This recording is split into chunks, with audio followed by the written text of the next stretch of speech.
Welcome everybody. All right. It's Friday night comics. It's Friday night. It's Saturday morning. It's Friday afternoon. It's all sorts of things. Thank you for being here. Thank you. We're gonna race through these slides because they're inaccurate anyway. We want to celebrate our year-long program participants and get into this comics reading. So anyway, it's Sequential Artists Workshop. Thank you for being here.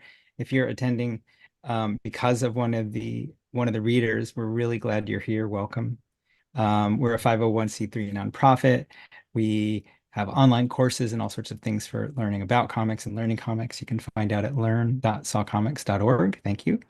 Next week, it says, well, we're enrolling the year-long program again. So if you want some information, you'll get some information. It also says next week is the comics reading, but that's because I didn't update the slide. Next week, I think, is Leela Corman. We'll find out more soon.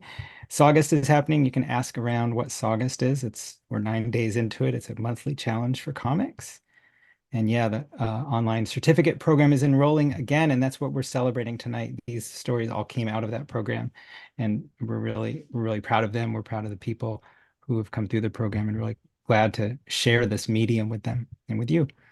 If you want to hear more about it, you can go to that QR code and it's an hour-long thing I do every once in a while. Anyway, thanks for donating if you donated. Thanks for helping us out and helping us be sustainable. So that really, becoming a member really helps, and you can do that.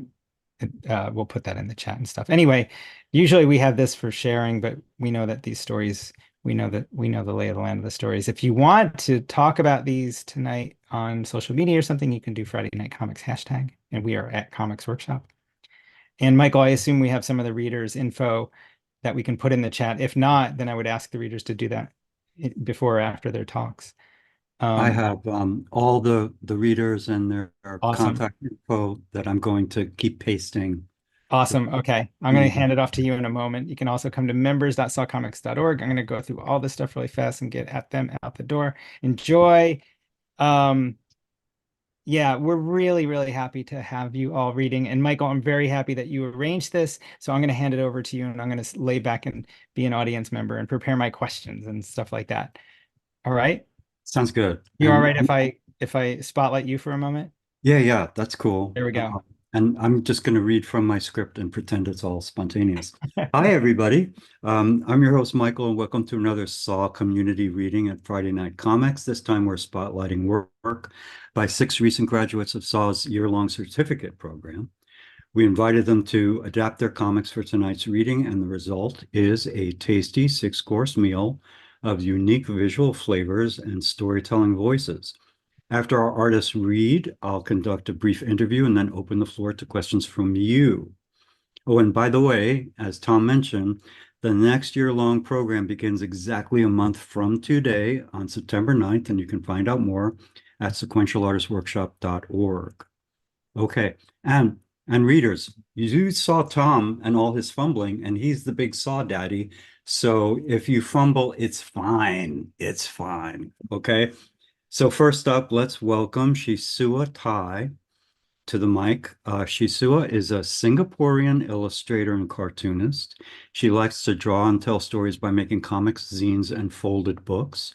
Her stories are mostly fantastical, often about character emotions and inner struggles, and sometimes funny, hopefully.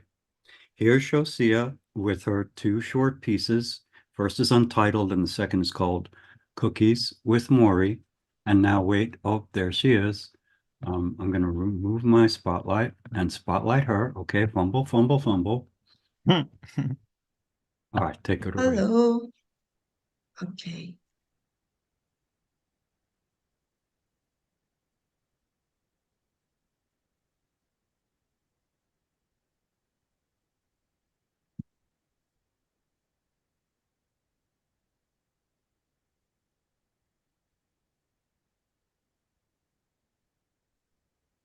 Okay.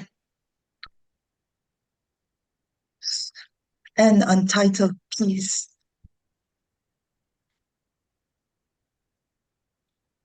My mind is a complete blank.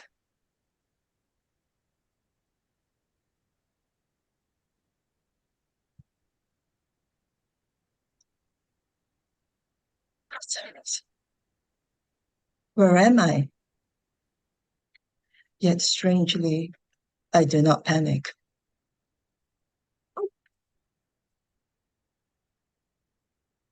Hmm.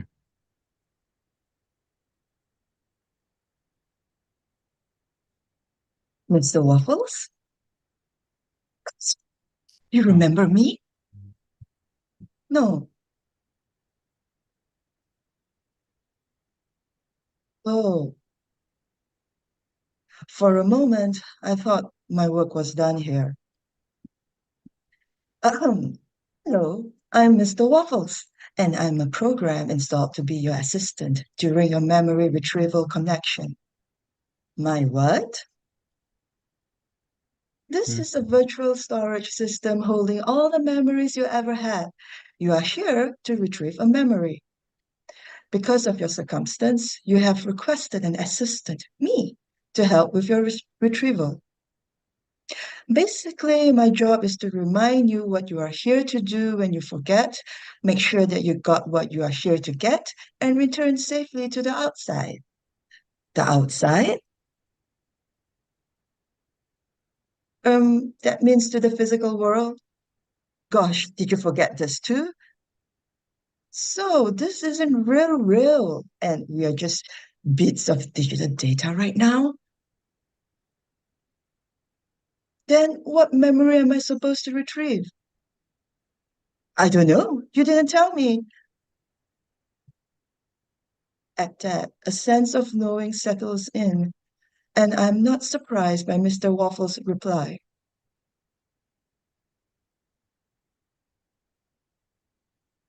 Are you sure you don't need to look inside the boxes? Hmm. Yeah, I'm not getting any signals here. Maybe further along. Don't worry, I'm not in a hurry.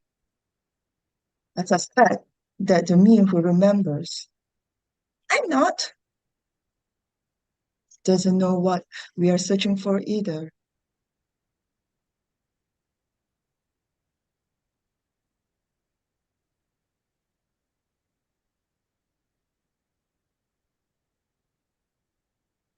Hmm. It has been a long time since you've had my hand brewed coffee. I'm glad you're here today.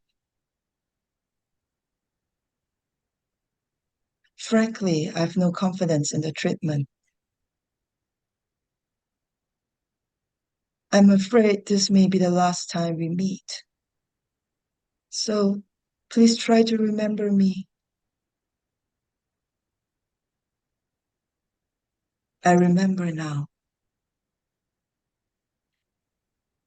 Hmm. I am old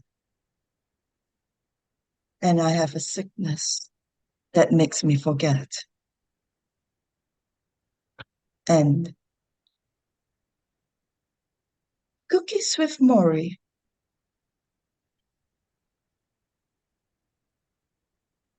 Squeak.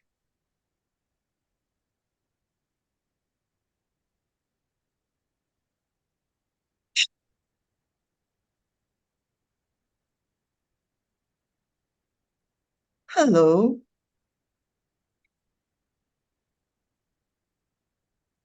Sniff. Would you like a cookie? Gulp.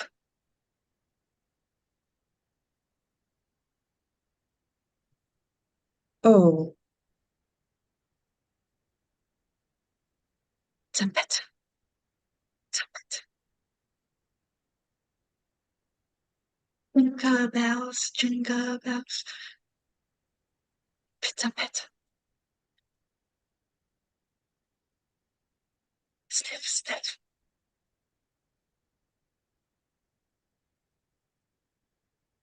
Grow. You can have some if you like.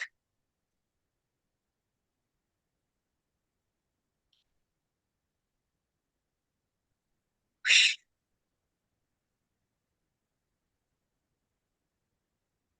Sip, punch.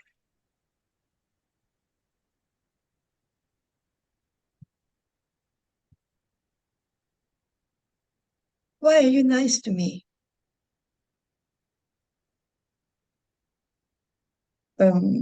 Because we happen to meet here in this transient space where it is uncertain if we will be here for days or be gone the next. We may never meet again. It's lonely, scary, and I don't want to have regrets.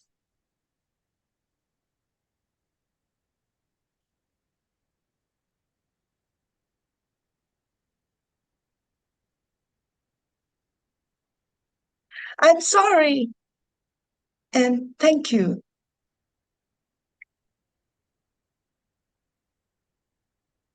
Suddenly, squeak, sha, sha, sha.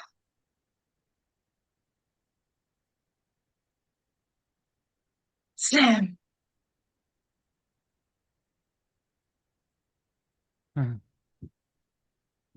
Wow. And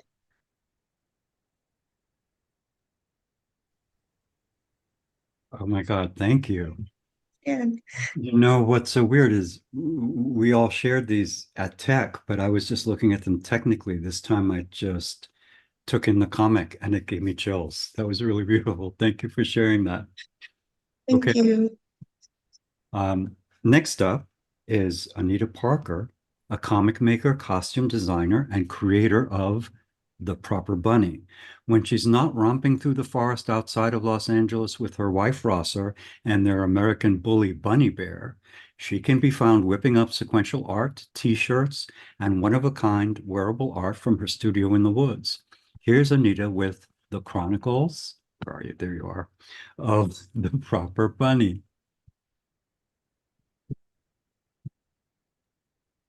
Okay, let's see here. That one. Thank you, Michael. Oh, why does this look so weird? Oh, I guess it's okay. I think it's working. Oh, hold on a second. We're having technical problems. That's okay. I'll use this opportunity to say Oneita has a guest voice artist, which is Rosser, right? Yeah. Oh, I see what happened. Okay. Oh, technical issues. Do they see the screen? No, they can't see it. I It's stopped. okay because Tom set a precedent, so it's fine.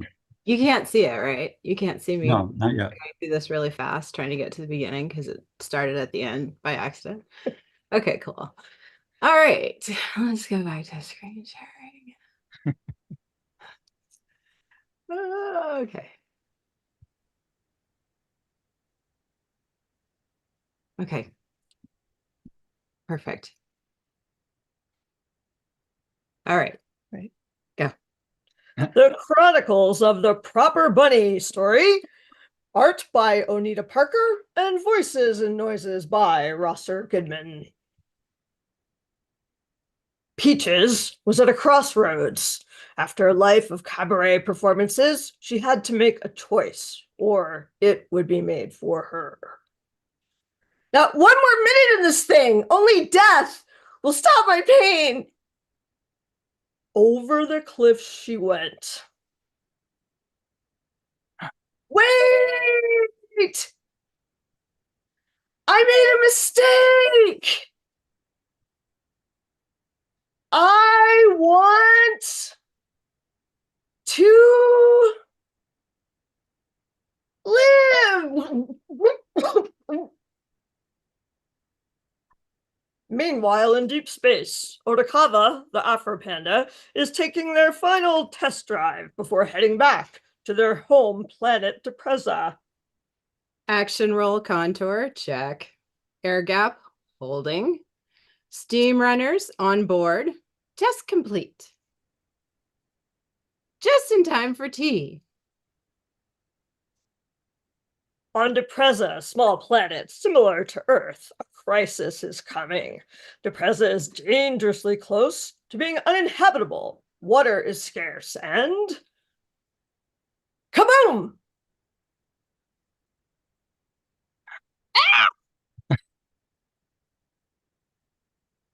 the planet Depressa was no more.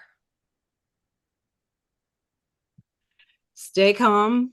I can handle this. I'm 300 moons old. I'm a rocket scientist, and I kick ass.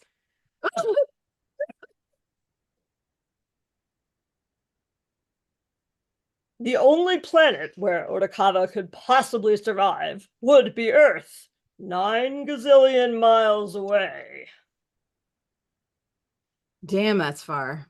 But I have to try. I'm the only one of my species left. Peaches has ended up somewhat safely on the shore. Above the beach, a puddle jumper of a plane is experiencing turbulence and engine trouble.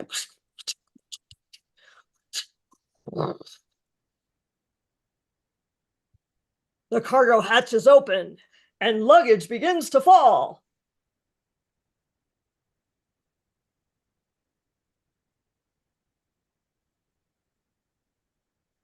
A large trunk lands on the beach. Higher up, Otakava in their Afropod flies through the clouds and crash lands on the same beach. Whoop! The sand is new to Otakava. It tickles their nose. The ground begins to shake as Otakava gets ready to Achoo! expand! Achoo! Expand! Achoo! An earthquake now? Tuck and cover! Tuck and cover! Oh, good. So there's dry clothes in here. Slam! Ow.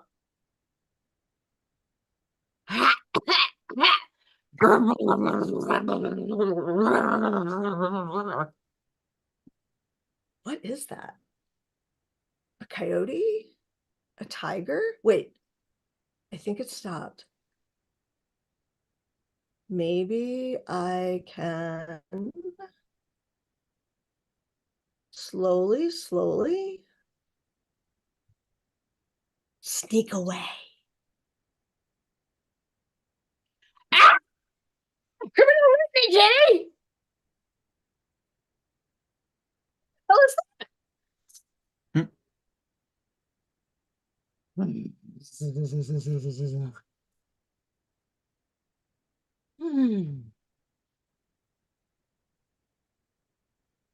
For more, hop over to theproperbunny.com.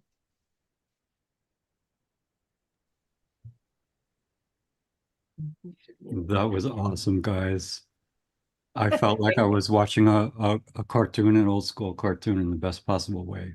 Thank you. That's cool. And intermittently, I'm just gonna paste into chat everybody's contact info. Okay. Next up is Christa Clark, an emerging illustrator and visual artist from Dundas, Ontario. She lives with her husband, 2 daughters, and their pet, Axolotl, where she strives to bring beauty and humor to our weird, wonderful world. Here's Krista's comic. There's Krista. Breast Betrayals. Hi, Krista. Hi, everybody. Thanks, Michael. Let's see if I can get this.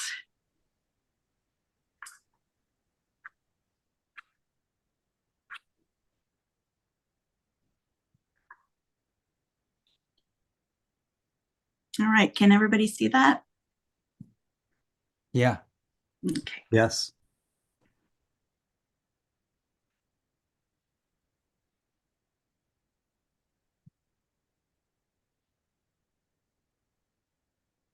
Breast betrayals.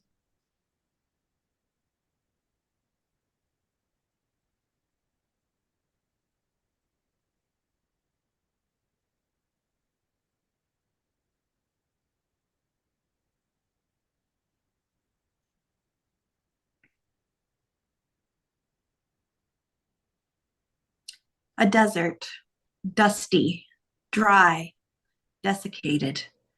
It wasn't always this way. Crunch, crunch.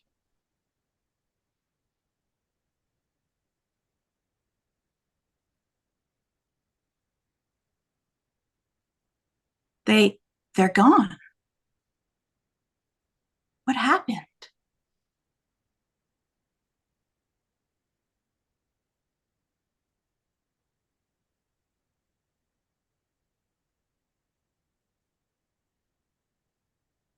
The first betrayal.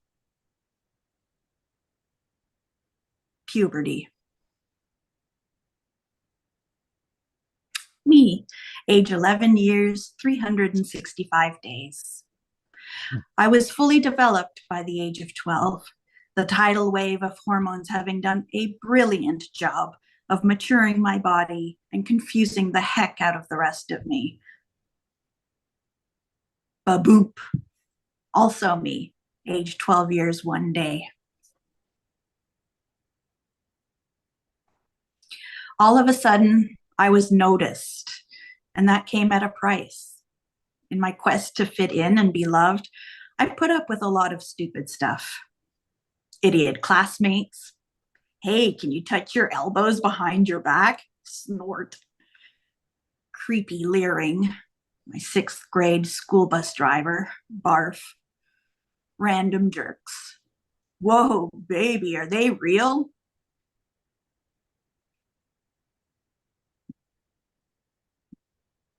By the time I reached my 20s, I had learned to unleash my femininity using my weapons of mass seduction.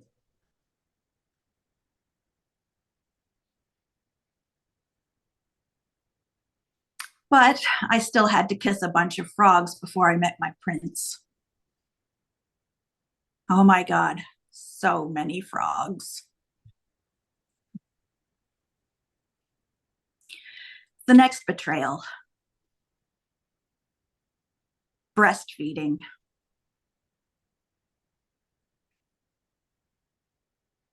I assumed, since I was ample, that breastfeeding would be natural, innate. Oh, I'm so going to be a pro at this. It's going to be a breeze. Expectation. Reality. Baby won't latch. I'm so tired. I'm a failure as a mom. I'm a failure as a woman.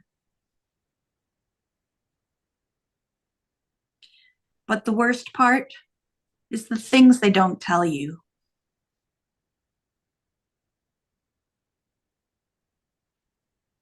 Like the fact that your milk will still come in even after your baby Lucy has died. That you need cabbage leaves to stem the flow and to deal with the engorgement.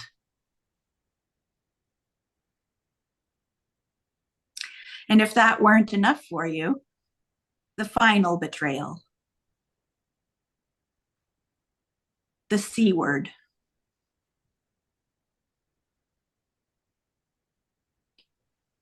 The diagnosis, invasive carcinoma. U, flip. R, flip. Here, ta-da, stage 3. My team. There's Dr. M, the oncologist. He's my bestie. I love him to bits. Dr. H, surgeon, and Dr. K, radiologist.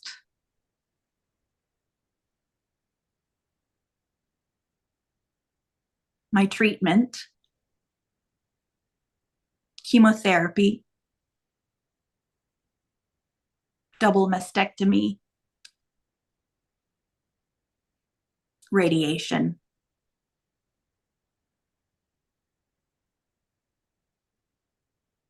Medicate,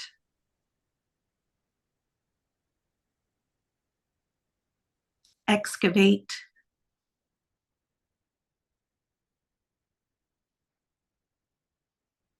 irradiate.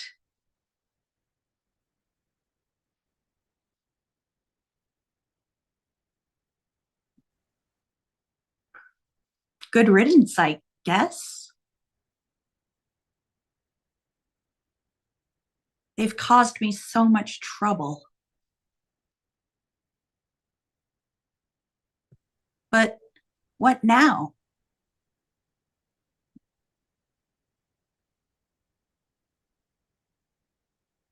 Can I make something of this?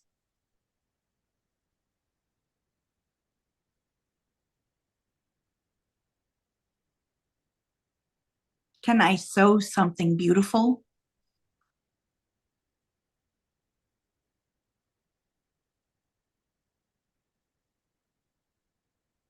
Dust, dust.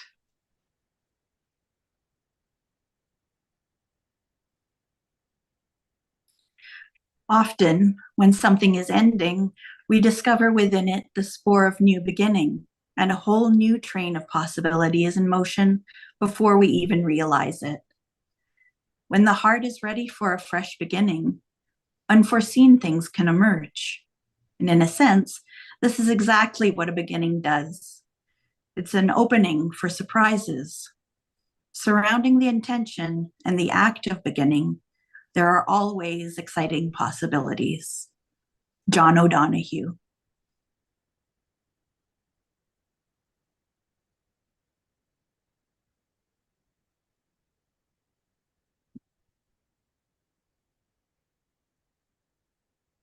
Thank you.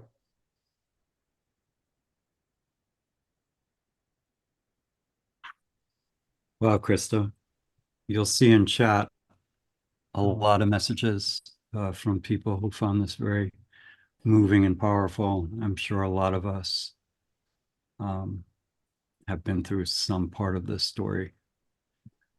Thank you so much, everybody. Okay, I just need you to stop sharing. Thank you. Okay, and I'm putting okay, I don't need to be spotlight right now. Okay, next up is Mwandeyi Kamwendo. By the way, everybody take a drink when I mispronounce something, if you're playing the Michael drinking game. Mwandeyi is a narrative artist based in Washington, D.C. She loves exploring story through environment, atmosphere, and character. She uses a combined approach of studio fine art and character-driven drawing to capture the dynamic histories of worlds similar to our own. Here's Mwandeyi's comic, High Noon. Thanks, Michael, and excited to share this with everyone. High Noon. For a guy who has so much faith, you sure are scared to travel at night. Nothing wrong with being careful. At least we'll get where we're going by noon. Don't start with that noon story of yours again. It's not my noon story. Yeah, right. I do like that story, though. It's a classic justice story. Bandits would murder and rob people all the time. But one day, at high noon, an angel of vengeance appeared. Bang! I talked to the witnesses, did you know? They were terrified and awed. Bandits don't pass through there anymore. Sounds like a phony myth to me. I don't think there's an angel of vengeance on this side of the Rockies. Well, to each their own, I suppose. Some of us need faith in those stories to make us feel better.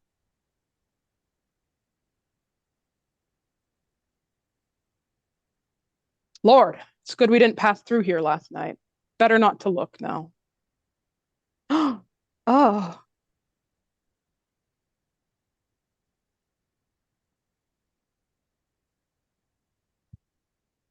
Almost noon on the dot. I'll be right back. Yeah, whatever you say.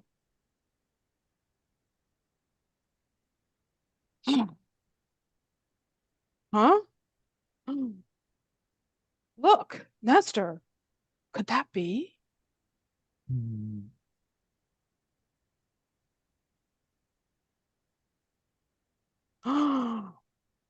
Bang!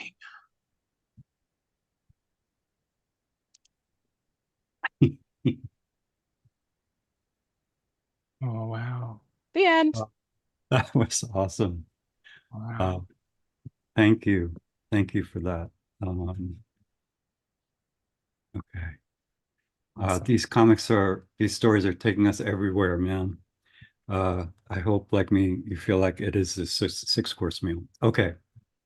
Next up is Shannon Azzato. Where is Shannon? There I'm you here. are. Okay, cool. Shannon's comics explore the frequently funny, occasionally profound, and always complicated realities of an often nomadic life spanning North Africa, Southeast Asia, South America, and the Western US. A former English professor, she's a concept consultant, literary coach, and editor. In addition to making comics, her essays have appeared in Electric Literature, Guernica, and BuzzFeed. Here's Shannon with Moon Massage. Hi, everyone. I am hoping this works. We had some tech issues, so just call me out if you can't see it. We've got the double avatar again, Shannon. Again? Okay. Yeah, which I think gets in the way of the thing. Do you remember the steps that we figured out at the tech? Yeah, I've just practiced this a million times so that that wouldn't happen again, but hold on one sec. No worries. Okay. Take your time. Sorry, guys. It's okay.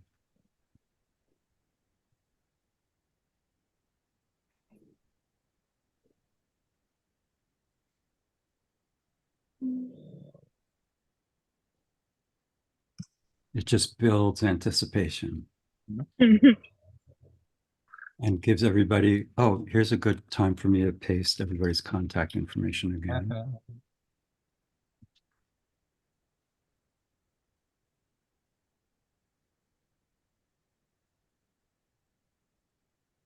Okay, are you seeing it now? Perfect, yeah. Okay, great. So,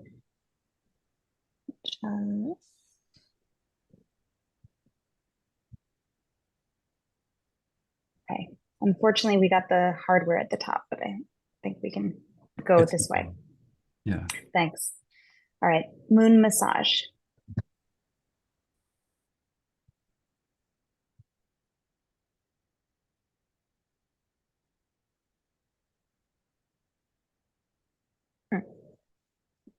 Notice this place for traditional Thai massage. We do not do spa style massage, erotic massage. 2, please.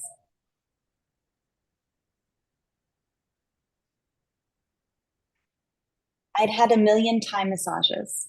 This was something else. Gack!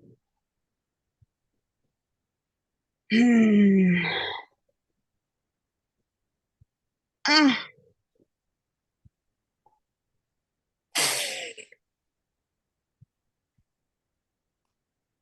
Ah. Whew. Ah.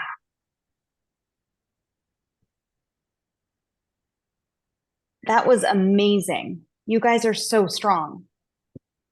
No, for you, we do medium. That was medium? Tee hee hee.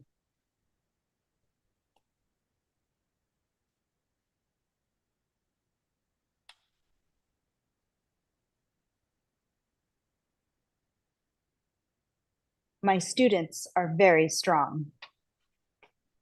I thought I knew my body. Then I met Moon.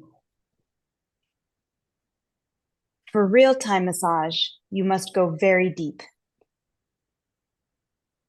So in class, I make my students walk on their fingertips. It strengthens the hands. Where the hell are we? Stop. Whew. Sorry, I can't stop crying. Moon, you're unbelievable. Just let it out, darling. It's emotional release from the massage I just gave her. This happens sometimes. I want that.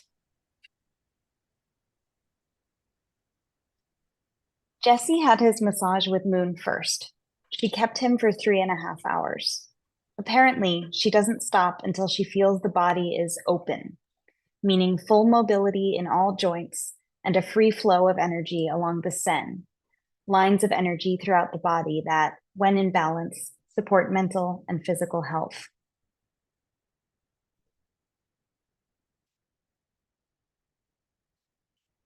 He said it was incredibly painful, but worth it. Well, oh my God, my body hasn't felt like this since college. At 8 a.m. the next day, my massage started with a bang. Sorry, darling, out there I'm nice and they call me Moon, but when I massage, I'm Black Moon. It was a new kind of pain, like she was renting apart something much deeper than muscle and fascia, like she was probing at the parts of me that brace against the world to keep myself safe.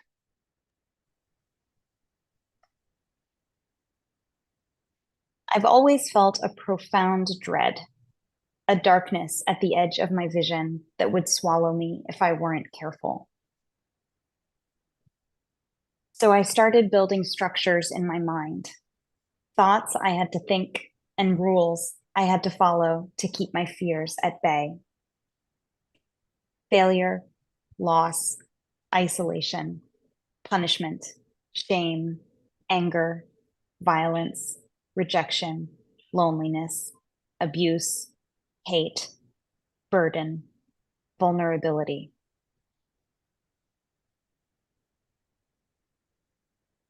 I didn't realize I was building a cage. Anger, family, adventure, joy, fear, pleasure, faith, beauty, intimacy, happiness, sex, rest, shame, success, growth, warmth, hate, connection, delight.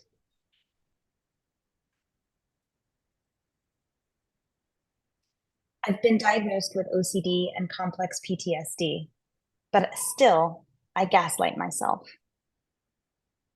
I'm so high functioning and have so many adventures. Could it really be this bad? Apparently, it could. Darling, your body is so tight, it makes your boyfriend's body feel like a soft mattress.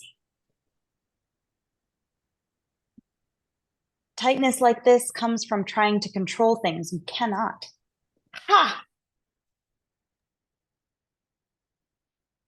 It's a problem I have. Believe me, I understand. No, darling, I don't think you do. Breathe in. I said breathe in. See, your diaphragm is so tight, it barely moves down when you breathe. Wait, are you saying I haven't been breathing properly? No one had ever mapped out my pain on my body. Moon's diagnosis of my body. Bracing and resistance blocking energy throughout. Stymied breathing. Poison gas trapped in my belly by seized up abs. Hamstring like a rock. Locked knee. In the end, she kept me for 5.5 hours. Okay, I think this is as open as you will get today.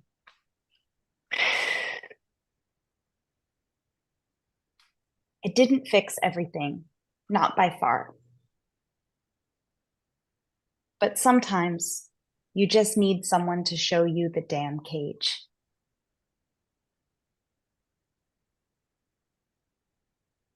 That's it.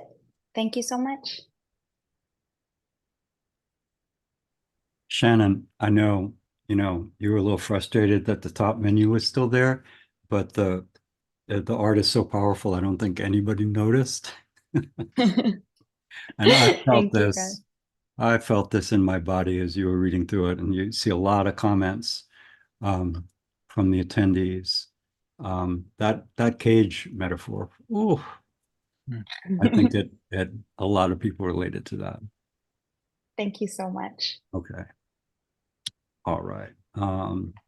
And last up is Amihan Krystal de Leon, who identifies as a woodland creature who, through her official correspondence with the Tooth Fairy in childhood, nurtured a passion for diverse forms of art, music, and stories.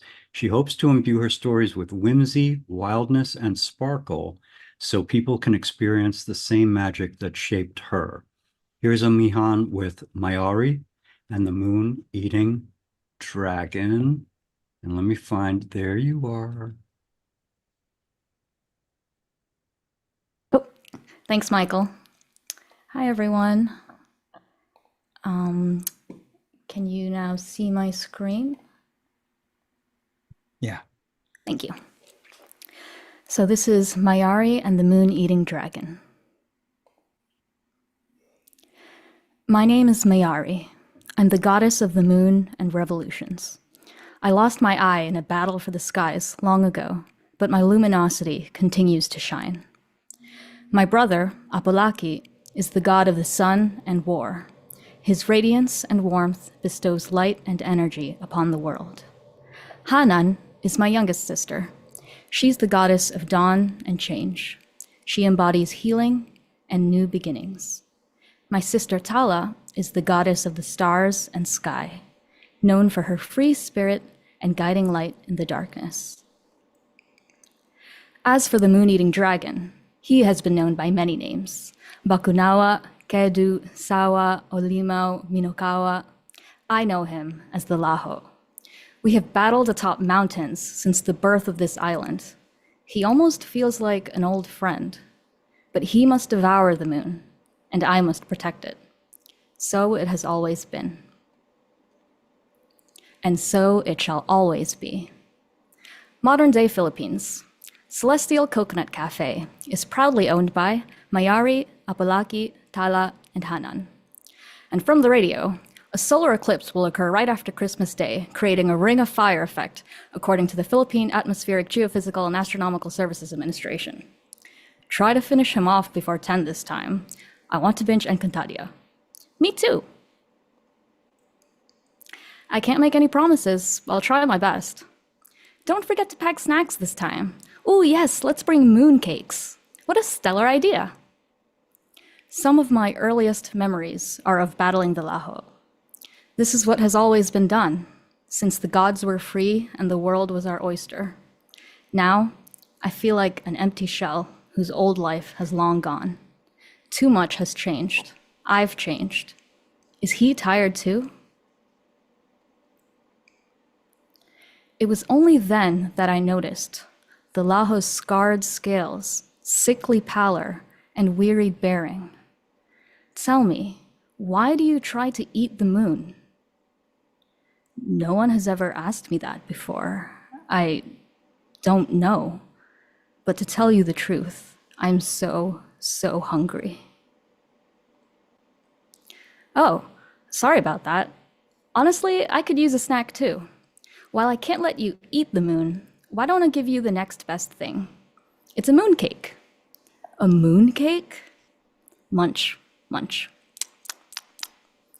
Just like I always imagined. We have 3 more boxes. I finished one on the way here. We have 2 more boxes. Thank you. The end. Thanks for listening. That was so magical. Thank you. Thank you.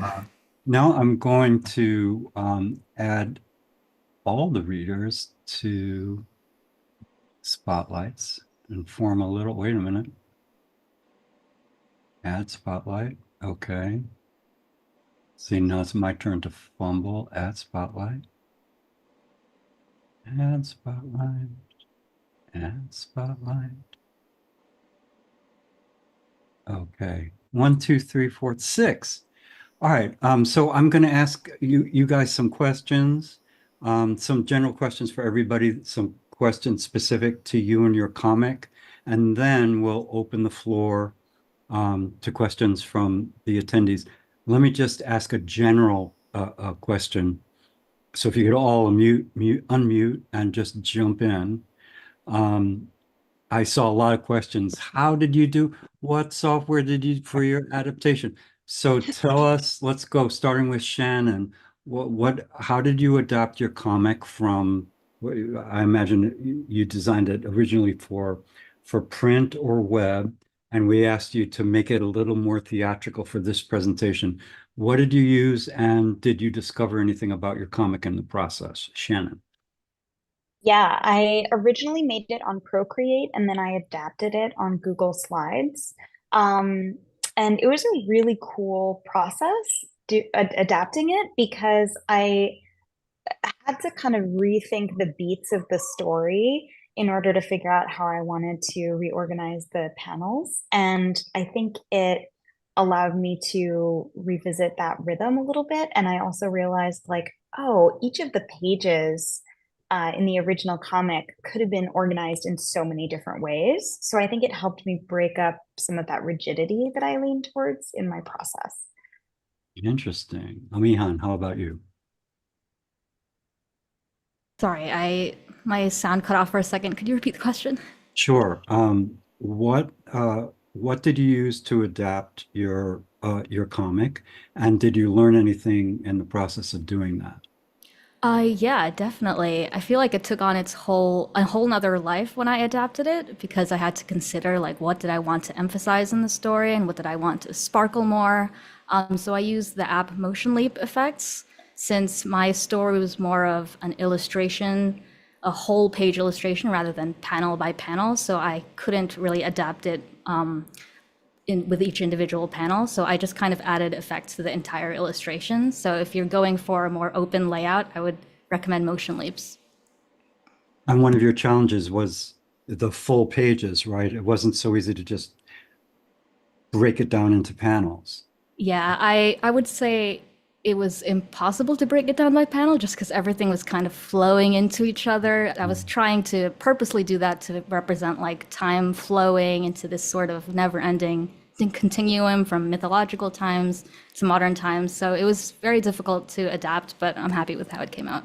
Yeah, it was fun. It reminded me of the paintings in the Harry Potter movies that come to Oh, life, yeah. and it just added to the magical quality. Krista, how about you? What did you use to adapt, and was there any value in it for you? Absolutely, yeah. So I had originally done the comic in Procreate as well. And the slide software that I used was Keynote. And I hadn't used it before, so it was a learning experience that way. But like Amihan and Shannon said, it's an amazing process to um, present it differently, and you do learn what you want to emphasize and how you want to tell your story, how you want it to be seen. So it was a really cool exercise for me to learn. Cool. Mwandeyi, how about you? I also created my original comic in Procreate, which was wonderful because I actually was not super familiar with Procreate in the first place. And one of my goals with the comic was to really lean into environment. And, that's challenging in its own way when you're dealing with drawing. There's no sound, there's no movement. So when I adapted it into sort of a slide presentation, I used Canva, which is a free application on the web that also has all of these audio files that you can actually put into your slides as well. So I didn't intend to use sound when I first started adapting it, but given the fact that that application had those resources available, made me discover a whole other angle of the environments that I was trying to build, bird song, hoofbeats, and luckily I didn't go too overboard with it, but there were a lot of options. So I think it really helped me go even deeper into the place I was trying to create with the comic. You know, I think there was something in the settings and we didn't actually hear that audio, but we will fix it in post. We'll fix Wonderful. it in post. And Thank you. it still came through. It was still Thank you. Oneita, I know something will always happen, but you didn't know, and I didn't want to tell you until later. So it was still beautiful. No Yes. worries there. Oneita, what about you? How did you adapt your comic, and did you gain any insights from doing it? Well, mine originally was drawn by hand, and then I put it into Illustrator and Photoshop, and it was only 12 panels. And then I changed it to 44 in InDesign, but I had to like cut it apart so it would be like a slideshow. And so it took like over a week to separate it because everything was in layers, and it was just like a lot of refiguring and testing and trying and trying and trying and testing and scripting and like going through there you go. And figuring out like where I wanted it to start and end, and yeah, it was great. I learned so much, and by the end of it, man, can I use Photoshop now? Mhm. That's how a lot of us learn these programs, through pure necessity and trial and Yeah, error. Yeah. I was so glad I did it too, even though it was like, oh my God, but I'm so glad I did it. It's like priceless, the knowledge. So And Shuxia, I want to ask you the same question, but Mm. I have to tell you something before I forget. Because if it's in my head and I don't get it out, then it just, evaporates somewhere. The um the the text in your comic has a poetry to it that just went right to my molecules.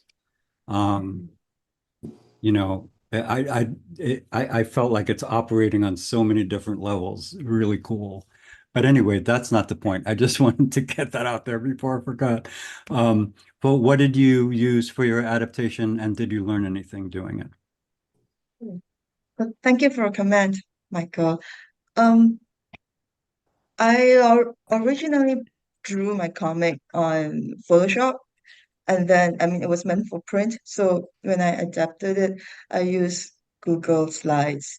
It was to me when I did it, it was very easy. It was like if I don't know, I just naturally did it like quite quickly, and maybe because my comics were neatly in panels, so all I needed to do was to put the panels on the slide. But I really focused on the text. I covered some of them before they came out. So as I read, I reveal them, and I felt that I thought that is less distracting for people. I don't know, or even just for me to read. It's less distracting for me to read because I know then what to read next. Um, yeah, and I also find that then um, doing this adaptation also make me think more about what I wanted to focus on each screen, like how big I want the panels to be and how many panels I want to be on each slide. Yeah, thank you. Yeah, I think one of the interesting things and why I love doing these readings, well, one, it's really cool to hear the author read it in their own voice. It's a unique experience. But once we release our comics into the wild, we can't control how long somebody, processes a page or a panel. We could have spent a month on one page, and somebody reads it in a few seconds. But when we read it, we can control the pace a little bit more. And I just find that interesting. All right, I'm going to ask a few directed questions and then we'll open the floor. So, Christa, when you're telling a story this personal that mixes humor and sadness and maybe every human emotion in the bucket. What's the biggest hurdle? The biggest hurdle. Good question. It is possibly facing all of those emotions. Putting them down on the page is difficult. But I think in itself, it was a process that allowed me to process. It was very healing for me to tell this story, and yeah, it was one of those stories that just sort of had to be told. I had to tell it.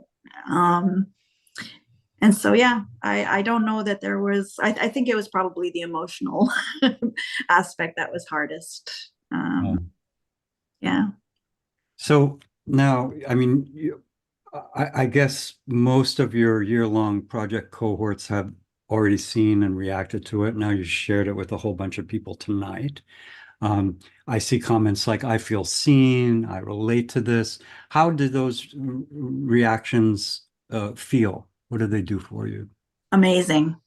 It's just amazing because I think a lot of storytellers wonder if what they make makes any difference whatsoever. Are people going to be interested in what I have to say? And if somebody gets something out of it, that means the world. Nice. Well, thank you for sharing that. I had a lump in my throat when we did the tech, and tonight, really beautiful. Thank you. Oneita, your style is so vibrant and kinetic. It reminds me so much of the cartoons I grew up with and loved. So I'm dying to know what are your influences? Where does it come from? Well, thank you for that. Thank you very much. I'm influenced a lot by quick sketches, like people that draw really, really fast and get motion in it. I'm influenced by dancers and anything physical. So for some reason, it just comes through that way, and things that are funny and kind of extreme. And I've always loved like a line that isn't smooth. Like I feel like it has more life in it, and it's much more expressive. And I love actors. My wife, Rosser, who's right here, she's a director and an actor. She's an actor. And she's always doing silly things and like making these what funny faces. And our dog does like goofy little things too. We have a pit bull, and she's very like, her eyes are very expressive. So but I guess in terms of cartoonists, I really love Berkeley Breathed, who back in the day was Bloom County and Outland. And it's just like crazy. Like he looks like he's dancing while he's drawing. He's just like, and it almost goes too fast that you can't tell what it is. And so I try to have to find like a in-between medium. And then I love colors from like Roadrunner and Bugs Bunny, like that kind of palette, 60s colors. Yeah. Love. So that's my influences, I guess. Awesome. And can you tell us what's the origin of your Afro Panda character? Well, when I was really little, I had very fluffy hair, and I had an afro, a huge afro, like I can't think of who has an afro like that right now. Oh, Kaepernick, I guess, back in the the guy who kneeled at the football thing. I had an afro like that when I was 4, and it lasted for a while. Like it just stayed until it started to grow out. And I always thought it was really fun and just, I don't know, it's just funny. Like it was cute. And my favorite aunt had an afro, and it was huge. And I forgot about it until like thinking about the past, as one does sometimes, to going back in time and living in the Bay Area and hippie life and all that. And I think I just started thinking about, like, because my dad's sorry, this is too long, but my short story. My dad is black and my mom is white, and so like black and white characters and animals I always really loved, and pandas I'm like, oh my god. And so I decided to create this character. I mean, people have made Afro pandas before, but mine is an Afro panda from outer space because I've often felt out of the normal of everything. Yeah. And so, and being like in between two races, but known as one race more than the other because of the way I look and just blah, blah. So anyway, so that kind of alien feeling of being different, I figured I'd make it like a superpower and make her really smart and, you know, a rocket scientist, and she's an explorer and all the like the things that I wish I could do or could have done if I weren't bullied and stuff like that as a kid. And I mean, at least I turned out an artist, and I'm glad I'm still an artist, and I kept that part of me. So that's basically where it's from. Very cool. I wonder how many of us, if we had happy childhoods and normal parents, would we be artists? Probably not. That's another discussion. That's another Yeah, discussion. totally. Thank you for that. Amihan, how does your work reflect your personal life and experiences? I could talk about this forever, but I guess when I look back on all the stories I've written when I was younger, I notice kind of a pattern, and I'm not conscious that I'm doing it, but I think I subconsciously always create stories about someone who has to reconcile two different environments that have shaped them or two different time periods, often with conflicting values. And I think that's because I was born and raised in New York, but I moved to the Philippines when I was 13. And so, like, growing up, I always thought as a kid that if I ever go to the Philippines, it'll feel like home, or everything will make sense and everyone will be like my fellow Filipinos. And I guess when I finally moved there, that wasn't quite how it felt. It was a pretty big culture shock. And so I guess a lot of my work just has to do with straddling two cultures or like some kind of identity crisis, similar to what Anita was saying earlier. So yeah, that's how my work reflects my personal life. And can you tell us about, say, a project or piece that you've worked on that really stands out for you and why? Well, aside from the final project that I just presented, I guess something I'm really proud of is I recently worked on a commission for a San Francisco Arts Commission grant. It's called Musikang Halo Halo, and it's a commission from a Filipino-American musician who composed music based on Filipino folk tales and indigenous Filipino instruments, and also based on her 100-year-old grandmother's life. And so I was asked to illustrate 10 pieces for that story, and she mixed in like electronics and spoken word narrative. And it was this really insane, awesome project that I feel really lucky to have worked on. So yeah, that's something I'm really proud of. Wow. Is that if we follow these links that I keep pasting over and over into chat, will we see? Yeah, I've definitely posted it on my Instagram. Fantastic. Shannon, what themes interest you the most in your work? Yeah, I think I am always really interested in like the mind, right? So like anything that has to do with how my mind works, how other people's mind works, whether that's something a little bit more literal, like neuroscience themes, or even like more of just kind of a general like Bildungsroman, right? Like how did this person get to be the way that they are? How did I get to be the way that I am? And I'm increasingly interested in the sort of unspoken or mysterious landscapes that kind of exist within all of us that we have to explore in similar ways that we explore the outer world, right? I do a lot of travel in my life, and more and more I'm seeing these parallels between how I'm always so curious about the things that can be seen or can be discovered or can be better understood in the world around me. Particularly when I'm in a new culture, a new space that's really unfamiliar to me, which is kind of my favorite thing.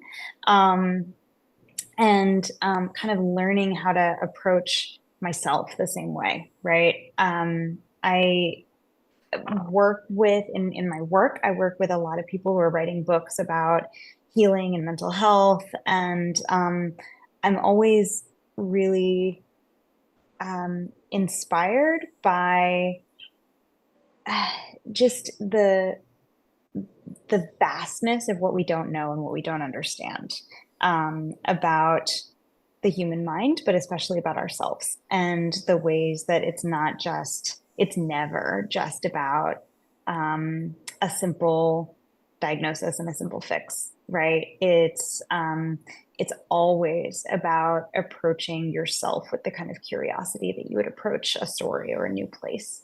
And I think that process is super interesting, and it kind of keeps coming up in pretty much all of my comics these days. Interesting.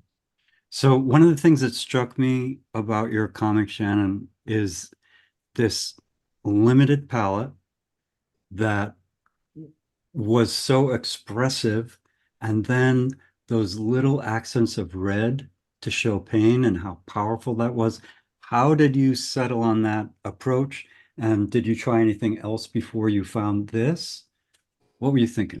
Let us know, Shannon. Yeah, that's such a great question. It's some of it honestly was time. I tend to want to make everything I do be as excellent and also as bombastic as it possibly can be.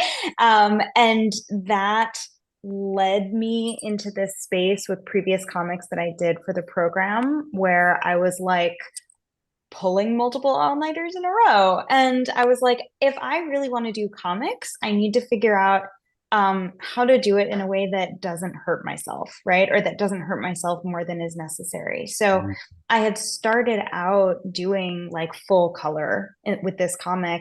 And after about a page, I realized that just wasn't going to be possible. So I was like, okay, how do I do this in a way that still looks beautiful and still feels evocative? And I was really inspired by this absolutely gorgeous graphic novel it's a graphic memoir called The Best We Could Do, which is a memoir of a woman whose family escaped Vietnam when she was an infant after the war. And yes, and thank you, Tom. And I was living in Vietnam while I was developing this comic. So I went back to that memoir, and it's incredible because it's mostly inked, but she just uses a little bit of these like light touches of watercolor.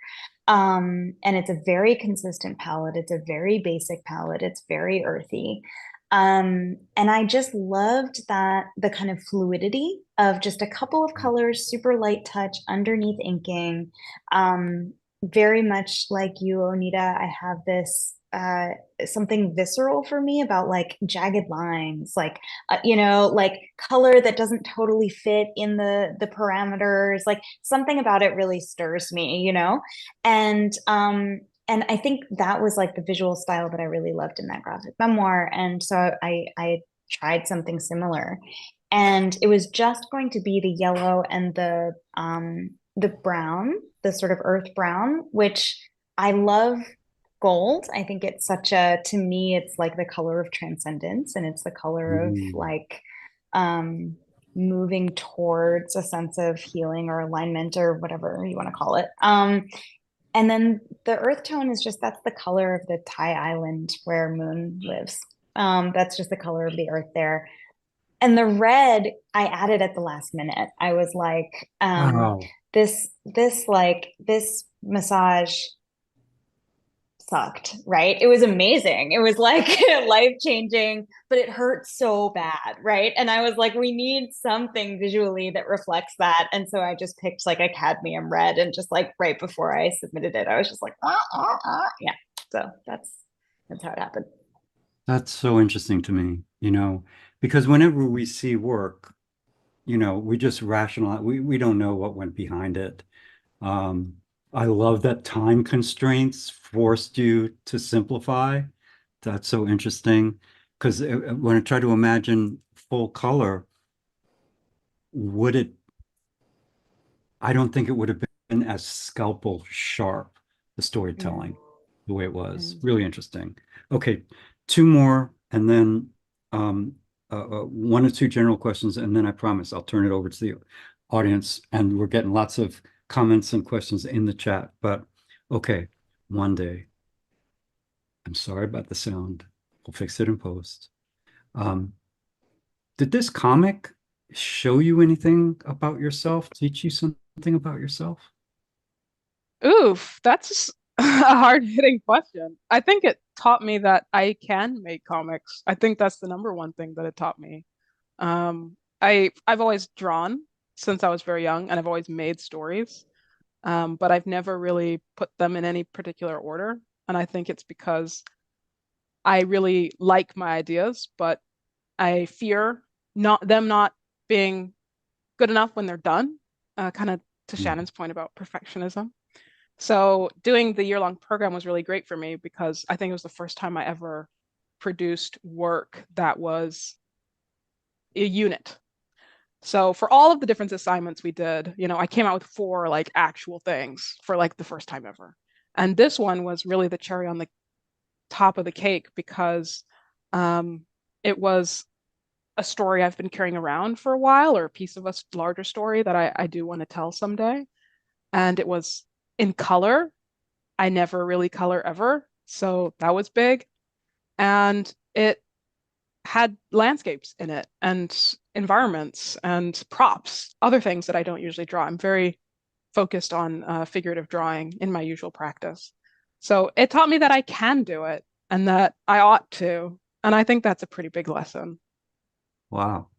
So having stretched in all these different ways, and sounds like you gained some confidence, and learned that you could do hard things.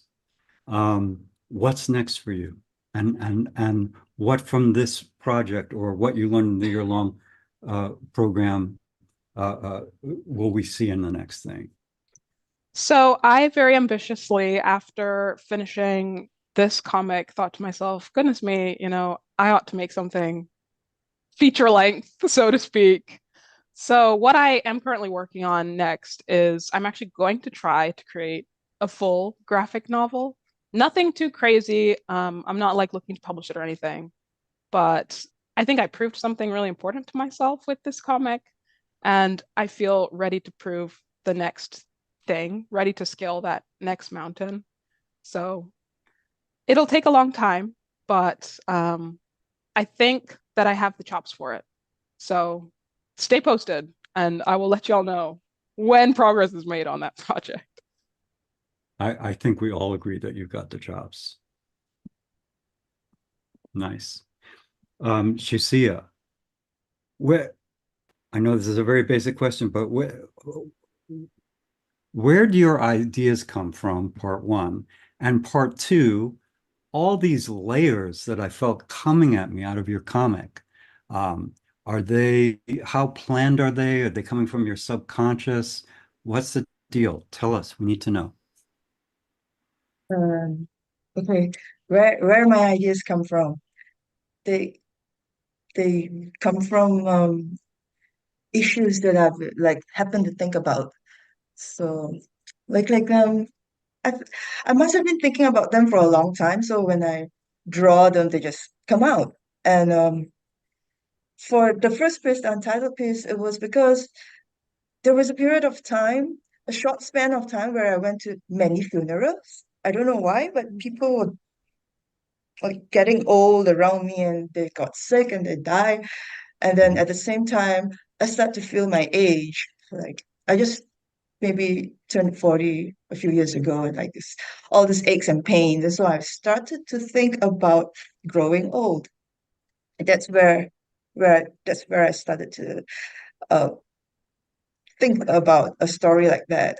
For it's actually one of our assignments, like I think the second assignment. And sometimes ideas come to me just like when I'm holiday, when I'm on vacation. Like for the second piece, I drew a I drew the free little library, a little free library, because I was in I was in Sydney for vacation and I saw all those little libraries there. I mean, we don't see a lot of that in Singapore, but I saw a lot in Sydney.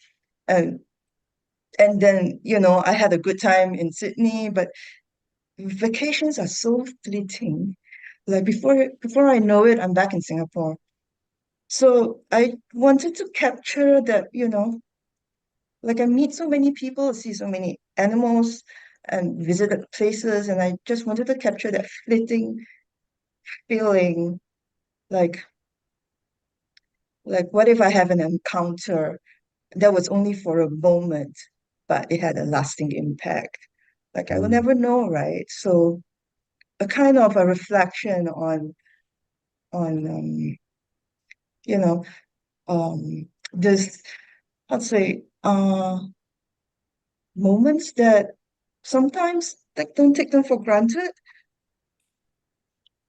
I don't know. I think it's only when every day is a new experience to me that I realize this. Sorry, my cat is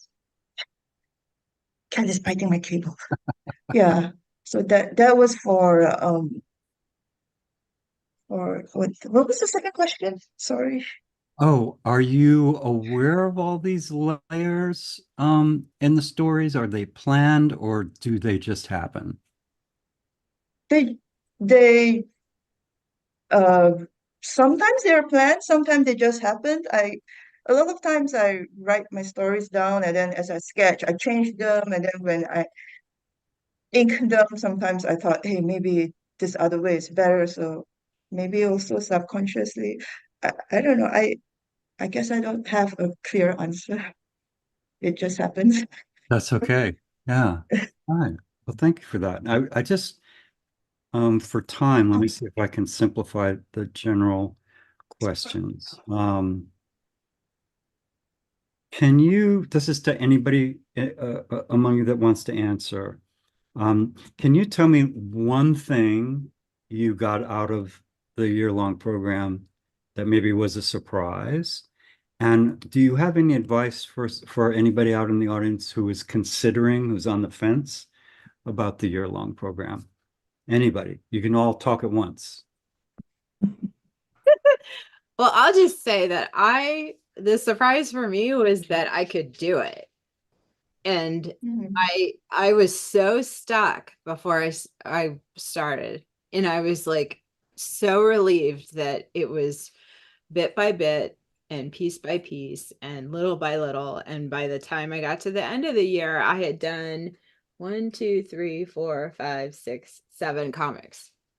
And I was shocked.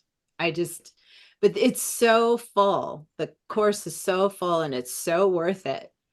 And it's very intense.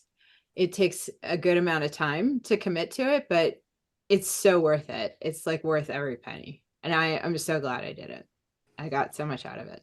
And I felt appreciated, like that whatever I was struggling with, I still did it anyway. And, the effort was worth it, It's great. It's nice camaraderie and great teachers. And Tom is just ridiculous. I can't even, I'll start crying. I'm going to stop. I'm going to mute myself now. Yeah, I totally echo that. It's totally worth it. I had a similar experience where I did an MFA in creative writing like 10 years ago, And I worked harder on this program than I did on my MFA. And some of that could be age, right? I was in like my early 20s and I was just like, oh, whatever, like whatever, it's fine. But I definitely, I mean, you get out of it what you put into it, right? But if you really want to take advantage of everything that's in it, you're going to work really, really hard. But that's an amazing thing. I mean, I started making comics like 14 months ago. Like I had always read them, always loved them, but I had never actually made them. And in my head, I was like, I would love to be able to do that, but I don't know how. So I just didn't, which is so dumb. And then I found SAW and just kind of signed up for the certificate program on a whim. And I feel like I learned everything that I need to know in order to continue learning how to make comics, if that makes sense. So I think, you know, wherever you are, even if you're super early in the process, it can be incredibly, incredibly helpful. Oh. I just want to add to SAW has meant everything to me. I've learned so much, not just about comics, but about myself as an artist. It gives you permission to be authentic, to be yourself, and to not worry too much. You know, everybody has that imposter syndrome. You get rid of that with this course. There's something magical about SAW. And I was on the fence to join it. And so, yes, if there's anybody out there in the audience right now who's sort of on the fence, this is your sign. I'm looking at you. Do it. It is worth every second of your time. It's the best education I've ever gotten. Wow, pretty much. that's awesome to hear. Just as a counterpoint, I'll never get over my imposter syndrome. It's terminal for me. So I think it is for everyone, but I think the program just allows you to get out there despite the imposter syndrome. Yeah, that's what happened for me. That I learned to make work in spite of the inner critic and all that stuff. Very cool. All right. Thank you for these great answers. If anybody wants to ask a direct question, just raise your hand like we would at the regular do the SAW. If anybody wants to ask a question, just raise your virtual hand. Oh, we've got a question. Tonya.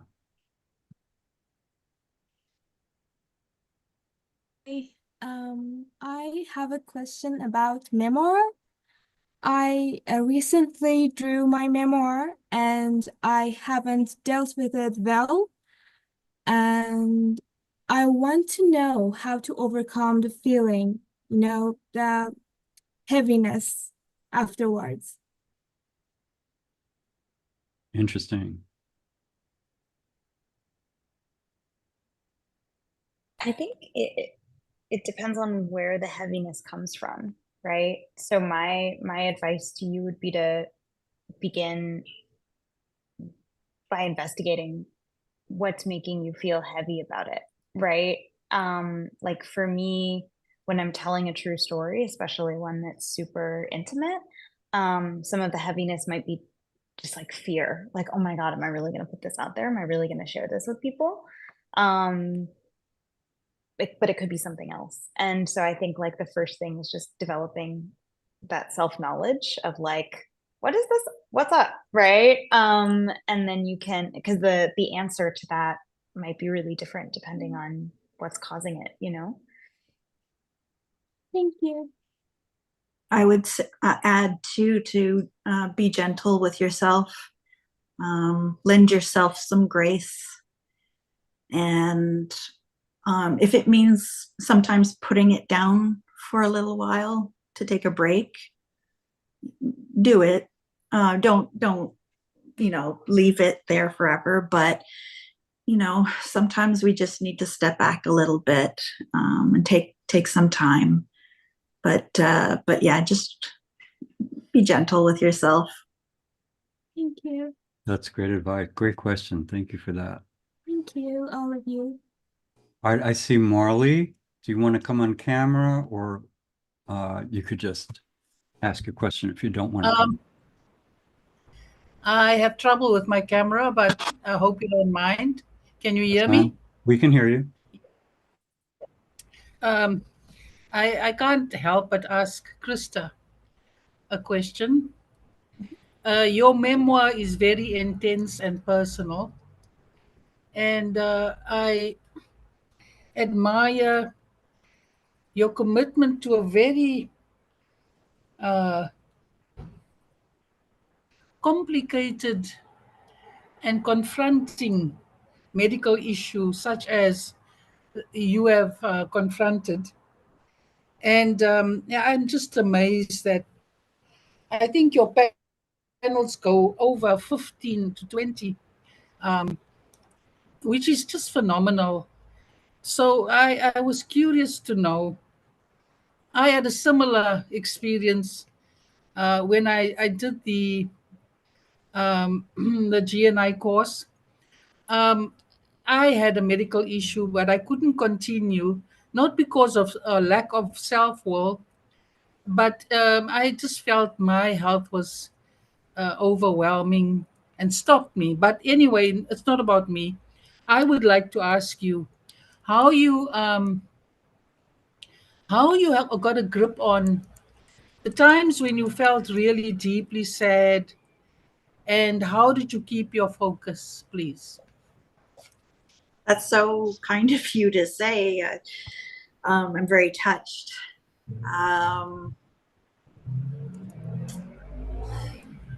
Yeah, I don't know if there's an easy answer to that.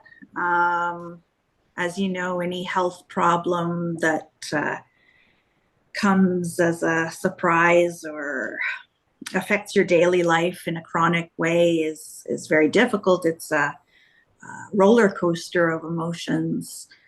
I try to lend myself a lot of grace. I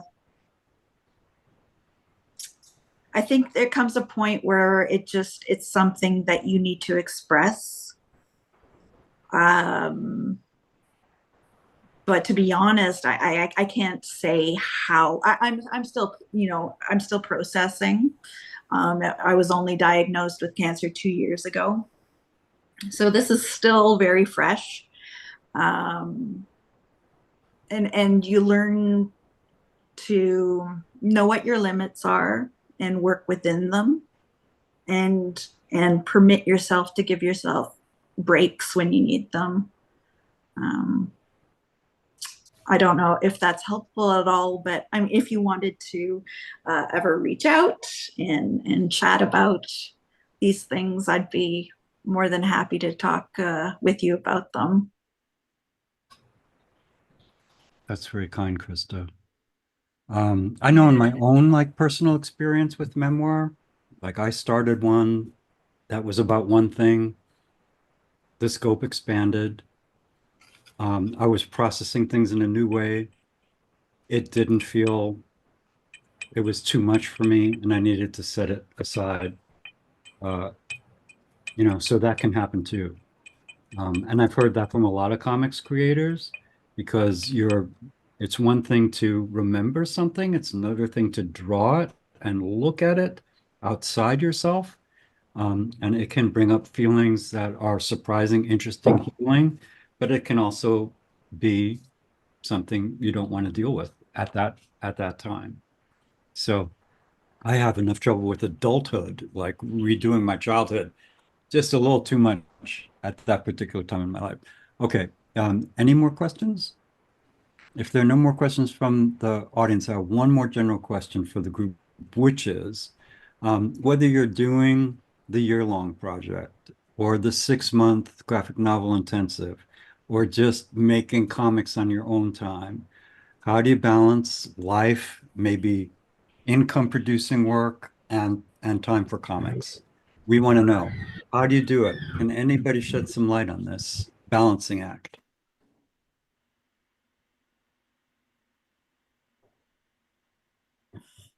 I don't think I'm the right person to answer this because I really do need self-care tips as well. But I guess when I try to balance all of my hobbies and my work, I would just say, as Krista said earlier, just be gentle with yourself.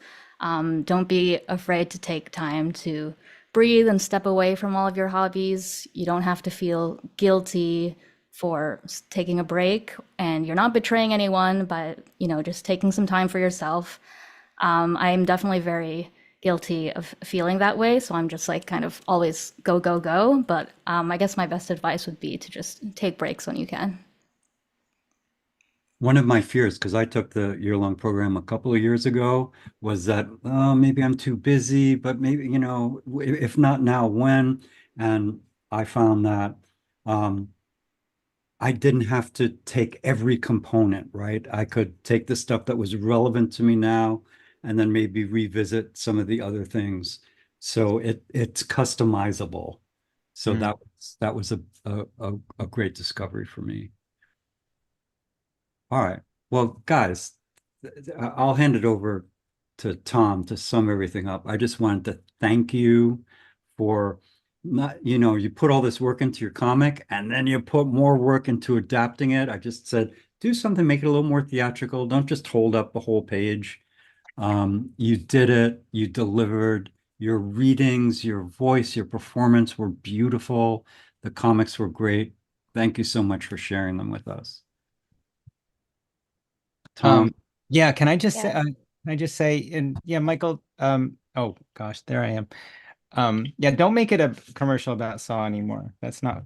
I didn't. I just asked some. I know, but all this work came out of the year-long. I know it's really wonderful, but no, really, because what I mean, gosh, nights like this are so great, and because what really matters is getting like people together and getting all the things that make you up together. That means the things that you're curious about and the things that you're interested in, and the hardships you're going through and the energies that you bring. And it's just so wonderful just to sort of like focus a handful of those and and share them tonight. It's not even about like, and it is actually about who was I took like 7 pages of notes. There was always something interesting and so so there's no organization, sadly, but like there was some discussion of like of being an artist and like when am I an artist or something like that,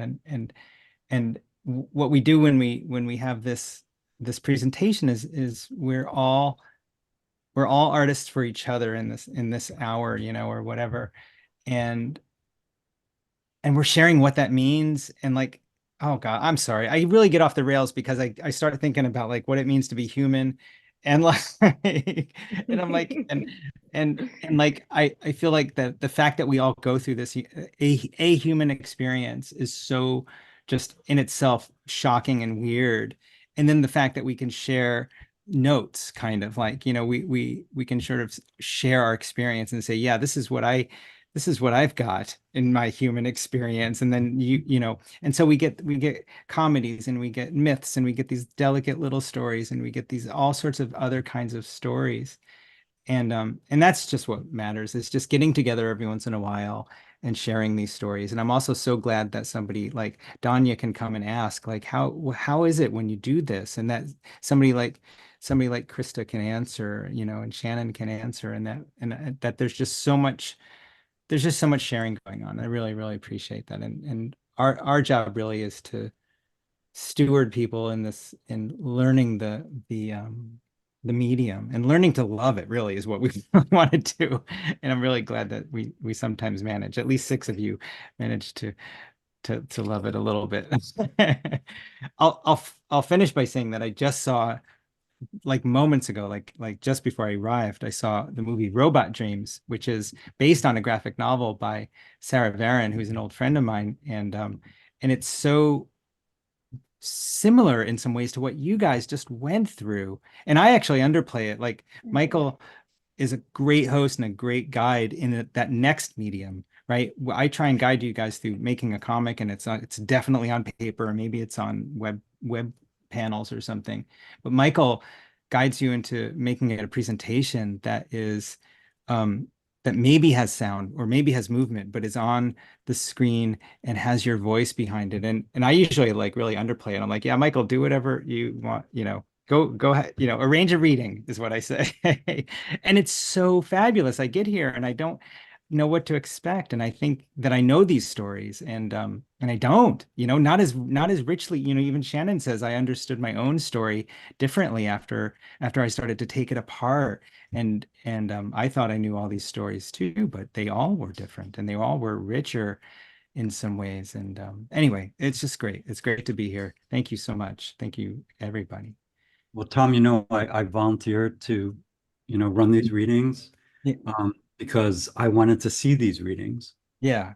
I love them. I Yeah. love hearing the work read in the voice of the creator. I love the camaraderie, let's put on a little show, the energy. Love putting on a show. It's another way to experience comics. And I just want to point out, I mean, I asked 7,000 questions, and only 2 of them were about the year-long program. So it's not, come on, man. But it's really, we're really glad you all came out. Thank you. I'll let you finish up because I don't remember how you closed these out, Michael, but I am gonna give everybody the option to unmute if a round of applause is called for. But so what's next, Michael? How do we say goodbye? That's how we end. Okay. Everybody can unmute and applaud for the readers. Thanks for coming. Thanks to the readers again. Thank you so much. We'll do this again in a few months. Thank For you. sure. Thank you so much. Really matter. Thank you, guys. Amazing. Thank you, Thank you guys. for making these. Thank you. Oh my God, So so great. wonderful. So much. What fun. Thank you. Thanks, everybody. So And Tom, we'll fix Monday's audio issue in post. okay. I don't have the file that has the sound, so you'll have to get that to me, or Mwandeyi will have to get that to me or something, okay? Yeah. Or we could do a second version. But yeah, I didn't know it didn't need sound. It was good as is. But we love sound too, so yeah, let's do that. All right. All Good right, night, thanks everybody. Keep making comics. Good evening and afternoon or wherever. Goodbye. Thank you. Thank you. Thank you. Thank you. Thank you.